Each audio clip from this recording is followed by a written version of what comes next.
Okay, as many of you have heard me say in the past, we have what I like to refer to at the Tampa Police Department as the golden rule. And that is something that our officers hear the day they are sworn in by me, and they hear from me that everyone is treated with dignity and respect, and that there is no exception to that rule. And that is the foundation of the positive relationship that we enjoy with our citizens and with our community. And a perfect example of that relationship is the march that we had last Saturday in Sulphur Springs.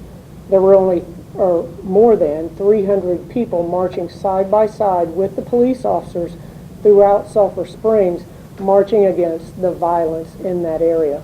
And I've been marching in Sulphur Springs for over 20 years, and I've never seen that many people from the community come out.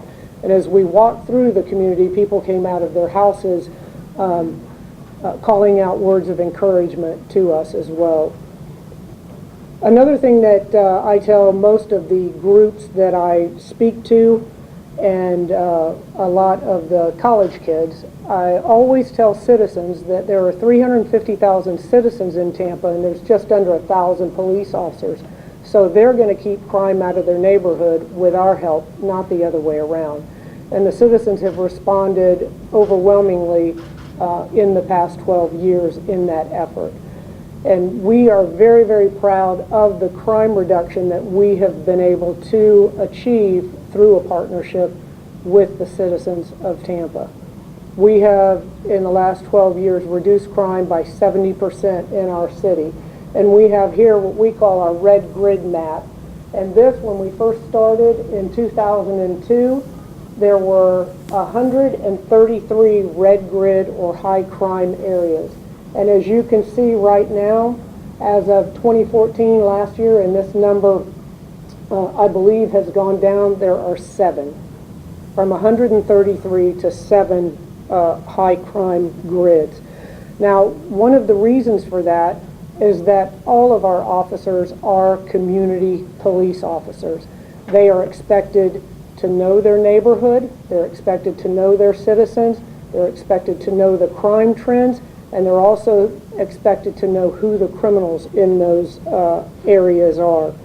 Another reason for our successful reduction is our pinpoint analysis. We analyze everything, the crime patterns, the times and dates crimes are occurring, and the individuals that are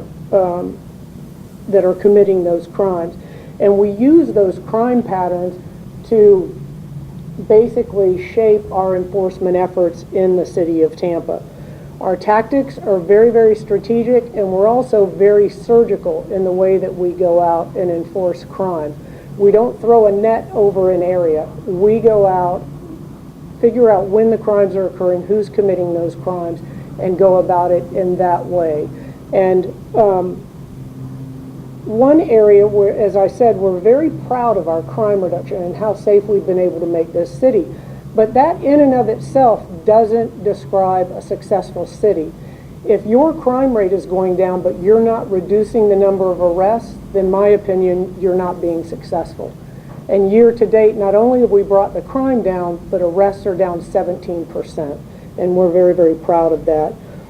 What's driving our crime rate right now, what's driving our thefts, are bike thefts. And that's been driving property crime for well over a year in our city. And we've had a very strong focus on that.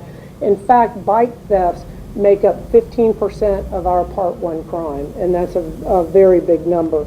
And in addition to that, I think you guys are all unfortunately aware that Florida is #1 in pedestrian and bicycle deaths in the nation, and that the city of Tampa is #2 in bicycle crashes for the state of Florida. Now, 3 factors drive our bike enforcement: the theft of bikes, bike crashes, and crimes that are committed while utilizing bicycles. And we approach our bike enforcement in a number of different ways. They always have in traffic enforcement the 3 E's: engineering, education, and enforcement. Well, looking at our bike theft issues and our bike safety issues, we go at it through education and enforcement. Education is a big component of it. A lot of people don't know that they can't ride their bikes at night without lights. It's very dangerous, cyclists riding around at night without lights on their bikes. So to that end, we do bike stops. We put in for a grant we got from Department of Transportation, grant funding. Actually, they gave us lights. We've handed out over 2,000 bike lights in the last 2 years to citizens in the community. And then also our enforcement efforts, I believe, are in your package. You've been handed that, and it shows you where the bike thefts are occurring with the blue dots, and where the yellow dots are where crimes on bicycles are being committed. And those areas are focused in the Sulphur Springs, Robles Park, and East Tampa area. Now, we have also tried to curb or prevent the bike thefts through registration. And in the last couple of years, we have registered over 1,400 bikes in the city of Tampa. We also, all of our officers, every single bike stop that they do is based on the law. There's a lawful reason for the bike stops that occur out on the street. We also deploy our officers throughout the city based on crime in specific areas. Therefore, we have more officers in the high crime areas, in Sulphur Springs, in Robles Park, in West Tampa, and in East Tampa. So naturally, they're going to see more bike violations than officers that are spread out in other areas. And as I said, you can see by that map exactly where that bike activity is located. Now, I could give you a number of examples of crimes that are committed on bikes, but I'll just give you two of them. One is the Sulphur Springs area where a school bus was letting kids off. A young man rode up on a bicycle and shot at the bus 3 times at the school bus. Another one is 2 individuals, suspects, who were riding on one bike. They saw another individual, John Brown, on a bicycle that they wanted, so they shot and killed him over the bicycle, and that's clearly, or currently, that case is going to court. Total for the Tampa Police Department, last year we wrote 101 traffic citations, 101,000 traffic citations. That's more than any other agency in the Hillsborough County area. As I said, we're a very proactive agency. Our officers are busy out there on the street every single day. We wrote 101,000 citations. That includes vehicle violations, pedestrian violations, and bicycle violations. Out of that 101,000, 29% of those citations went to African Americans. Now, as far as bicycle citations are concerned, of that 101,000, 0.5% are bike citations. And out of those citations, 443 of the 544 bike citations went to African Americans.